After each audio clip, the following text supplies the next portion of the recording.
God then said to Jacob, "Now move on to Bethel and settle there. Build an altar there to worship me, the God that appeared to you when you fled from your brother Esau." So Jacob told his whole household, "Destroy your idols, wash yourselves, and put on clean clothes. We are now going to Bethel, where I will build an altar to the God who answered my prayers when I was distressed.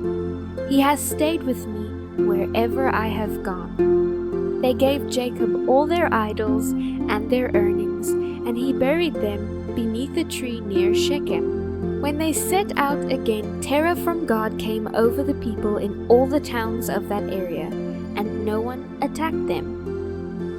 Finally they arrived at Luz, now called Bethel in Canaan. There Jacob built an altar and named it El Bethel, because God had appeared to him there at Bethel when he was running from Esau. Soon after this, Rebekah's old nurse Deborah passed away. She was buried beneath the oak tree in the valley below Bethel. Since then the tree has been called Oak of Weeping. Once again God appeared to Jacob when he arrived at Bethel. God blessed him and said, "Your name is no longer Jacob, you will now be called Israel. I am God Almighty. Multiply and fill the earth. Become a great nation, even many nations. Kings will be among your descendants, and I will pass on to you the land I have given Abraham and Isaac. Yes, I will give it to you and your descendants." God then went up from the place where he had spoken to Jacob. Jacob set up a stone pillar to mark the place where God had spoken to him. He then poured wine over it as an offering to God, and anointed the pillar with olive oil.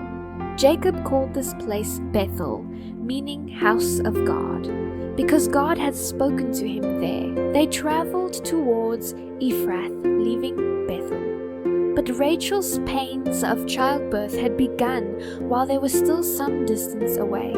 After a very hard delivery, the midwife exclaimed, "Don't be afraid, you have another son." Rachel was about to pass away, but with her last breath, she named him Ben-Oni. The baby's father calls him Benjamin instead. Rachel had passed away and was buried on the way to Ephrath, which is Bethlehem. Jacob set up a stone monument over her grave, which can be seen there to this day. Jacob then traveled on and then camped beyond the Tower of Eder. While he was there, Reuben slept with Bilhah, which was his father's concubine. Someone did end up telling Jacob about this. Jacob had a total of 12 sons.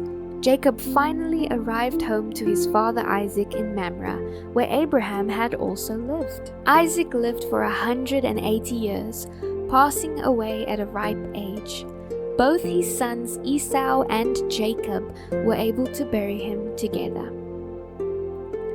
This is the history of Esau's, also known as Edom's, descendants. Esau married 2 young Canaanite women, Adah and Oholibamah. He also married his cousin Basemath. Esau and Adah had a son named Elpaz. Esau and Basemath had a son named Ruel.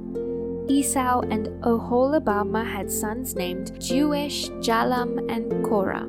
All Esau's sons were born in Canaan. Esau then took his wives and children, as well as their household servants, cattle and flocks, including all the wealth he gained in Canaan, and moved away from his brother Jacob. There was unfortunately not enough land to support them both due to all the cattle and livestock. So Esau settled in the hill country of Seir.